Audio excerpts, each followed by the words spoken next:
আসসালামু আলাইকুম। বিন্নাউল্লাহ পক্ষ থেকে আবারও আপনাদের সামনে নতুন একটি ভিডিও নিয়ে হাজির হয়েছি। আজকের আমাদের এই ভিডিওতে কিভাবে আপনি ঘরে বসে অনার্স দ্বিতীয় রিলিজ স্লিপের আবেদন করতে পারবেন, অনার্স প্রথম বর্ষের দ্বিতীয় রিলিজ কিভাবে আবেদন করতে হয় তার সম্পূর্ণ প্রসেস আজকে আমি এই ভিডিওতে দেখাবো। আপনারা যদি সম্পূর্ণ ভিডিওটি দেখেন তাহলে অবশ্যই আপনারা ঘরে বসে আপনি আপনার নিজের আবেদন নিজেই করে ফেলতে পারবেন। আপনার হাতে যদি একটা স্মার্টফোন থাকে অথবা ল্যাপটপ অথবা কম্পিউটার থাকে তাহলে চলেন দেখি। আমরা প্রথমে একটা ব্রাউজার ওপেন করব। আমরা ব্রাউজার ওপেন করে জাতীয় বিশ্ববিদ্যালয়ের যে লিঙ্কটি আছে আমরা ওই লিঙ্কে যাব। ভিডিও ডেসক্রিপশনে আমি এই লিঙ্কটি দিয়ে রাখবো। আপনারা যদি লিঙ্কটি খুঁজে না পান তো অবশ্যই ডেসক্রিপশন থেকে আপনি লিঙ্কটি নিয়ে আপনি আপনার আবেদন নিজেই করতে পারবেন এবং কোন কলেজ কতগুলো সিট ফাঁকা আছে তা সম্পূর্ণ আজকে আমি এই ভিডিওতে দেখাবো। কোন কলেজ কতগুলো সিট ফাঁকা আছে, কোন সাবজেক্টে কতগুলো সিট ফাঁকা আছে সম্পূর্ণ আপনি এই প্রসেস থেকে দেখতে পারবেন। তাহলে চলেন আমরা শুরু করি। আমরা জাতীয় বিশ্ববিদ্যালয়ের যে ওয়েবসাইটটি আছে ওই ওয়েবসাইটে যাব। NUAD অ্যাডমিশন, আমরা এই লিঙ্ক থেকে এই পেজটিতে আসব। এই পেজটিতে আসে উপরেই দেখেন যে লিঙ্কটি আছে অ্যাডমিশন হোম ন্যাশনাল ইউনিভার্সিটি, এখানে ক্লিক করি। এখানে ক্লিক করার পরে আমাদের সামনে দেখেন এই পেজটি ওপেন হচ্ছে। এখান থেকে আমরা যেহেতু অনার্স প্রথম বর্ষের দ্বিতীয় রিলিজ আবেদন করব, তার ফলে আমরা এই অনার্সে রেখে এখানে রেখে দেখেন আমরা নিচের দিকে আসি। এখানে দেখেন অনার্স অ্যাপ্লিকেশন লগইন, আমরা এখানে অনার্স অ্যাপ্লিকেশন লগইনে ক্লিক করুন বাটনে ক্লিক করব। আমরা এখানে ক্লিক করব। ক্লিক করার পরে আপনাদের কাছে যদি প্রাথমিক আবেদনের যে ফর্মটা ওই ফর্মটা যদি না থাকে, যদি উদ্ধার করার প্রয়োজন হয় তাহলে নিচে দেখেন আর একটা বক্স আছে, এই বাটনে আপনি ক্লিক করে ভর্তি রুল ও পিন নাম্বার পুনরুদ্ধার করতে পারবেন। যে ভর্তি রুল এবং পিন নাম্বার দিয়ে আমরা লগ ইন করবো। চলেন আমাদের হাতে যেহেতু রুল এবং পিন নাম্বার আছে তাহলে আমরা অনার্স অ্যাপ্লিকেশন লগ ইনে ক্লিক করি। এখানে ক্লিক করার পর আমাদের সামনে এই বক্সটি আসছে। এই বক্সটি থেকে আমরা এখানে রোল এবং এখানে পিন নাম্বার দিব। তাহলে চলেন আমাদের যে রোলটি আছে আমরা ওখান থেকে আমাদের রোলটি নিয়ে আসি। আমরা এখান থেকে অনার্স অ্যাপ্লিকেশন লগইনে ক্লিক করব। অনার্স অ্যাপ্লিকেশন লগইনে ক্লিক করার পর আমাদের সামনে এই যে অ্যাপ্লিকেশন অ্যাকাউন্ট লগইনে আসছে। এখান থেকে আপনি আপনার রোল এবং এখানে পিন নাম্বার দিবেন। পিন নাম্বার দিয়ে আপনি লগইন অপশনে যাবেন। তাহলে আমি আমাদের রোল এবং পিন নাম্বার দিতেছি।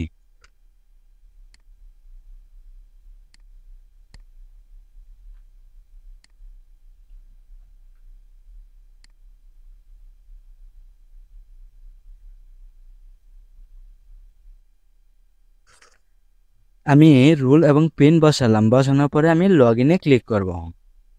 লগইনে ক্লিক করার পরে দেখেন আমাদের সামনে এই পেজটি ওপেন হয়েছে। আপনারা আপনাদের রুল এবং পিন দিয়ে ওপেন করলে অবশ্যই আপনাদের তথ্যগুলো পাবেন। এখানে আপনার ছবি এবং এখানে আপনার নামগুলো অবশ্যই চেক দিবেন। চেক দিয়ে যেহেতু আপনি সেকেন্ড রিলিজে আবেদন করবেন তাই এখানে দেখেন এই যে সেকেন্ড রিলিজ স্লিপ দেওয়া আছে, এখানে ক্লিক করবেন। এখানে ক্লিক করার পরে আপনাদের সামনে এমন একটা পেজ ওপেন হবে। এমন একটা পেজ ওপেন হলে দেখেন এখান থেকে আপনি অবশ্যই ডিভিশন দিবেন। আমাদের যেহেতু ময়মনসিংহ এখনও ডিভিশন হয়নি তাহলে আমরা এখনও ঢাকা ডিভিশনের আন্ডারে আছি। অন্যান্য যাদের ডিভিশন আছে তারা তাদের ডিভিশন দেখে নেবেন। যে ডিভিশনের আন্ডারে আপনারা আছেন ওই ডিভিশন সিলেক্ট করবেন। তাহলে আমি যেহেতু ঢাকা ডিভিশনের অধীনে আছি তাহলে আমি এখান থেকে ঢাকা ডিভিশন দিয়ে দিব। এখানে অনেকেই বলবে আমি তো এখন ঢাকা নাই, আমার তো ময়মনসিংহ বোর্ড, তাহলে আমি কিভাবে দিব? দেখেন এই জাতীয় বিশ্ববিদ্যালয়ের ওয়েবসাইটের বেলায় এখনো ডিভিশন ময়মনসিংহ বিষয়টা আপডেট হয় নাই। তাহলে আপডেট যেহেতু হয় নাই, আমি যেহেতু পূর্বে ময়মনসিংহ না থেকে ঢাকা অধীনে ছিলাম তাই এখন আমি এই জায়গায় ঢাকার ডিভিশনেই আছি। কেবলমাত্র এই ওয়েবসাইটের বেলায় ঢাকা ডিভিশনের অধীনে আছি। তাহলে অবশ্যই আপনি ময়মনসিংহে নাই বিদায় এখানে আপনি এত টেনশন নেবেন না, আপনি অবশ্যই ঢাকা দিবেন। ঢাকা দেওয়ার পর দেখেন এখান থেকে সিলেক্ট ডিস্ট্রিক্ট, এখানে সিলেক্ট ডিস্ট্রিক্ট থেকে আপনি কোন ডিস্ট্রিক্টের আন্ডারে আবেদন করতেছেন আপনি আপনার জেলা সিলেক্ট করে দিবেন। কোন ডিস্ট্রিক্টের আন্ডারে বলতে আপনি কোন কলেজ দিবেন, দেখেন ওই কলেজটা কোন জেলার আন্ডারে আছে। যদি আপনি জামালপুর দেন তাহলে এখান থেকে অবশ্যই আপনি জামালপুর সিলেক্ট করে নেবেন। প্রত্যেকটি জেলা সিলেক্ট করে নিতে হবে যে জেলার আন্ডারে আপনার কলেজগুলো আছে ওই জেলাগুলো সিলেক্ট করে নেবেন। যেহেতু আমি ময়মনসিংহ জেলার ভিতরে কলেজগুলো দেখব এবং কোন কলেজে কতগুলো সিট আছে ওইগুলো দেখব, তাহলে আমি এখান থেকে জেলা ময়মনসিংহ সিলেক্ট করে দিলাম। তারপর এখান থেকে কলেজ সিলেক্ট করব। যেহেতু কলেজ সিলেক্ট করব, দেখেন এখানে ময়মনসিংহ জেলার ভিতরে যে কতগুলো কলেজ আছে প্রত্যেকটি কলেজ শো করছে। এখান থেকে আমি প্রত্যেকটি কলেজ দিব, দেওয়ার পর দেখব কোন কলেজে কতগুলো সিট আছে। দেখেন এখান থেকে আমি যদি দেখতে চাই আনন্দমোহন কলেজ, তাহলে এই যে আনন্দমোহন কলেজ, এই আনন্দমোহন কলেজে ক্লিক দিলাম। আনন্দমোহন কলেজে ক্লিক দেওয়ার সাথে সাথে আপনার জিপিএ এবং গ্রুপ অনুযায়ী এখানে সাবজেক্ট শো করবে। অনেকে বলবে যে অন্যের বেলায় অনেকগুলো সাবজেক্ট শো করে, আমার বেলায় এতগুলো সাবজেক্ট শো করছে কেন।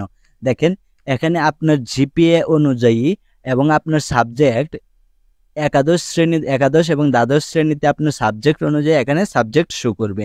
এখানে অন্যের বেলায় যে অনেকগুলো সাবজেক্ট শো করে, আপনার বেলায় অনেকগুলো সাবজেক্ট শো করেন নাই, এটার জন্য কোনো প্রবলেম নাই। দেখেন আপনি যে সাবজেক্ট নিয়ে একাদশ শ্রেণী এবং দ্বাদশ শ্রেণী পড়াশোনা করছেন ওই সাবজেক্টের ওপর নির্ভর করে এখানে আপনার সাবজেক্টগুলো শো করবে।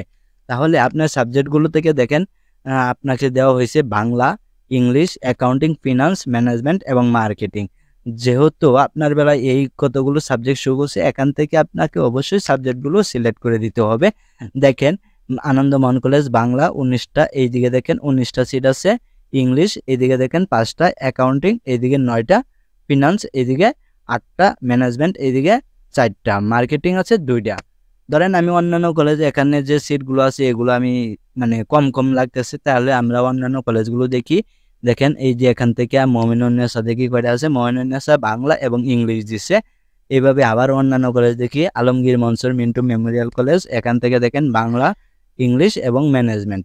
অন্যান্য আরও যে কলেজ আছে দেখেন ময়মনসিংহ কলেজ, এখান থেকেও দেখা গেছে এই অবস্থা। তাহলে আমরা ময়মনসিংহের আন্ডারে যেহেতু সিট কম আছে, আমরা অন্য জেলাতে যাই। অন্য জেলাতে ধরেন আমি শেরপুর দেখি, শেরপুরের আন্ডারে যে কতগুলো কলেজ আছে দেখেন, Sherpur government college, Sherpur government কলেজে দেখলাম একুলা। তাহলে আমার ময়মনসিংহের আন্ডারে কোনো কলেজই পছন্দ হইতেছে না। তাহলে দেখেন আমি জামালপুর দিয়ে দেখি, জামালপুর আশিক মাহমুদ কলেজ, জামালপুর আশিক মাহমুদ কলেজেও আমাকে বাংলা, অ্যাকাউন্টিং, ম্যানেজমেন্ট এই 3টা সাবজেক্ট দেওয়া হয়েছে। তাহলে এখানে যদি আমার কোনো সাবজেক্টই পছন্দ না হয়, তাহলে দেখেন আমি ঢাকার আন্ডারে অন্য জেলাতে যাই। দেখেন এখান থেকে আমি গাজীপুর যাই, দেখেন গাজীপুর জেলা সিলেক্ট করার পর এখান থেকে আপনি গাজীপুর জেলার ভিতরে যে কতগুলো কলেজ আছে সবগুলো কলেজ শো করবে। এখান থেকে আমি গাজীপুর, দেখেন আপনার কোন কলেজ দেওয়ার ইচ্ছা আছে এবং কোন কলেজে কতগুলো সিট আছে, আপনি এখান থেকে প্রত্যেকটা কলেজ সিলেক্ট করে আপনি এখান থেকে সাবজেক্ট দেখতে পারবেন। আমরা যেহেতু গাজীপুর বাওয়াল বদরুল আলম কলেজ দেখতে চাইতেছি, তাহলে এখানে এই কলেজে সিলেক্ট করে দিই। এই কলেজ সিলেক্ট করার সাথে সাথে দেখেন এখানে আমাদের সাবজেক্ট শো হয়েছে। এভাবে আপনারা আপনাদের সাবজেক্টগুলো এবং কলেজ অনুযায়ী সাবজেক্টগুলো এবং কোন সাবজেক্টে কতগুলো সিট ফাঁকা আছে আপনারা দেখে নিতে পারবেন। তাহলে ধরেন আমরা এভাবে প্রত্যেকটি কলেজ দেখে নিলাম, নেওয়ার পরে আমাদের 5টা কলেজ পছন্দ করে 5টা কলেজ সিলেক্ট করতে হবে। তাহলে আমরা প্রথম যে ময়মনসিংহের ভিতরে আনন্দমোহন আছে এই কলেজগুলো আমরা সিলেক্ট করে দিই। দেখেন এখানে ক্লিক করার সাথে সাথেই সাবজেক্টগুলো এখানে সিলেক্ট হয়ে গেছে। সিলেক্ট হওয়ার পরে আপনি নেক্সট আরেকটা কলেজে যান। এভাবে আবার ঢাকা ডিভিশনের আন্ডার এবং ময়মনসিংহ এবং অন্য আরেকটা কলেজ দেন। দেখেন এইটা দিলাম আমি, দেওয়ার পর এটা সিলেক্ট করলাম, এইভাবে সিলেক্ট করলাম, করার পরে নেক্সট দিলাম। এখন 3 নাম্বার কলেজ দেখেন আপনি যদি ঢাকা ডিভিশনে বাইরে অন্যান্য ডিভিশনেও দিতে চান, যেমন বরিশাল, চট্টগ্রাম, খুলনা, রাজশাহী, রংপুর, সিলেট চাইলে দিতে পারেন। এখান থেকে আমি সিলেট ডিভিশনের ভিতরে দেখি কলেজগুলো কোনগুলো আছে। সিলেট হবিগঞ্জ জেলাতে এই কলেজগুলো আছে, আমরা ওই কলেজ থেকে দেখি কোনটাতে সিট খালি আছে, আমরা দিলাম। এটা দেওয়ার পরে আমার জিপিএ এবং সাবজেক্ট অনুযায়ী এই সাবজেক্টগুলো শো করছে। আমরা এখান থেকে অনেকগুলো সিট আছে, তাই আমরা এখান থেকেও একটা কলেজ দিলাম। চাইলে আমরা অন্যান্য ডিভিশন থেকেও আরও কলেজ সিলেক্ট করে দিতে পারবো। ধরেন আমরা খুলনা যাব, খুলনা যাওয়ার পর এখান থেকে খুলনার যে আমরা কোন জেলাতে আবেদন করব ওই জেলাটা সিলেক্ট করব, ওই জেলার আন্ডারে কোন কলেজটা আছে, কোন কলেজগুলো আছে এই কলেজগুলো খুঁজে বের করে আমরা এখান থেকে আবার আমাদের সাবজেক্টগুলো শো করবো। এইভাবে আমরা 4টা কলেজ সিলেক্ট করলাম। আবার দেখা গেছে আমরা এখান থেকে আবার ময়মনসিংহে চলে আসবো। 5 নাম্বার কলেজ আমরা ময়মনসিংহ দিব। তাহলে এখান থেকে ময়মনসিংহ ডিভিশন ঢাকা এবং জেলা ময়মনসিংহ সিলেক্ট করে আবার ময়মনসিংহের আন্ডারে কোনো একটা কলেজ সিলেক্ট করে দিব। দেওয়ার পর এখান থেকে আমাদের সাবজেক্টগুলো পছন্দ অনুযায়ী সিলেক্ট করে দিব। এখান থেকে আপনার সবগুলো সাবজেক্ট যদি পছন্দ না হয় তাহলে আপনি অবশ্যই যে কয়টা সাবজেক্ট পছন্দ হয় ওই কয়টা কলেজ দিতে পারবেন। দেখেন এখানে নিচ্ছেন এটা, এখন দেখেন এই কলেজ এই সাবজেক্টটা আপনার পছন্দ না, তাহলে এখানে আবার ক্লিক করেন, সাবজেক্টটা এখানে এসে পড়বে। আপনার প্রথম চয়েস দেখা গেছে আপনি এটা দিবেন, বাংলা দিবেন। বাংলা যদি পছন্দ না হয় আবার এটা ক্লিক করে নিয়ে আসবেন। এভাবে আপনি ক্লিক করে নিয়েও আসতে পারবেন এবং উপর নিচে অথবা সিরিয়াল মেনটেনও করতে পারবেন।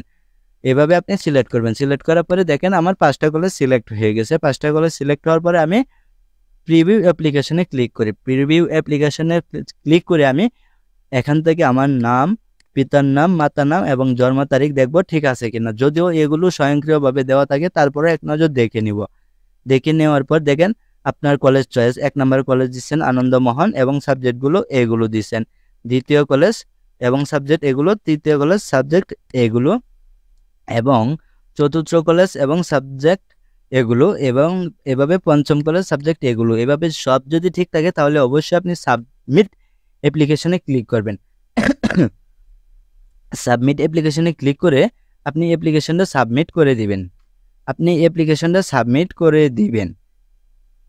সাবমিট করে দেওয়ার পর আপনার আবেদনটা কমপ্লিট হয়ে যাবে। আবেদনটা কমপ্লিট হওয়ার পর আপনার সামনে একটা পিডিএফ কপি আসবে। আপনি অবশ্যই পিডিএফ কপি আসার পরে আপনি পিডিএফ কপিটা ডাউনলোড করে রেখে দিবেন এবং পরবর্তীতে আপনার সেকেন্ড রিলিজ যখন রেজাল্ট দিবে তখন আপনি সেকেন্ডারি রিলিজ রেজাল্ট দিলে তখন আপনি আপনার রেজাল্ট চেক করবেন। যদি আপনি কোথাও চান্স হয় তাহলে অবশ্যই আবার পুনরায় আবেদন কনফার্ম করতে হবে। কনফার্ম করার সময় মানে রেজাল্ট দেওয়ার পর যে কীভাবে কনফার্ম করতে হয় তার জন্য আমরা পরবর্তীতে অবশ্যই আরও একটি ভিডিও আপলোড করব। তার জন্য আপনি যদি আমার চ্যানেলে নতুন হয়ে থাকেন তাহলে আমার চ্যানেলে সাবস্ক্রাইব করে অল বাটনে ক্লিক দিয়ে রাখবেন, যেন পরবর্তীতে নতুন কোনো ভিডিও দেওয়ার সাথে সাথে আপনি আপনার ফোনে নোটিফিকেশন পেয়ে যান। Thank you so much.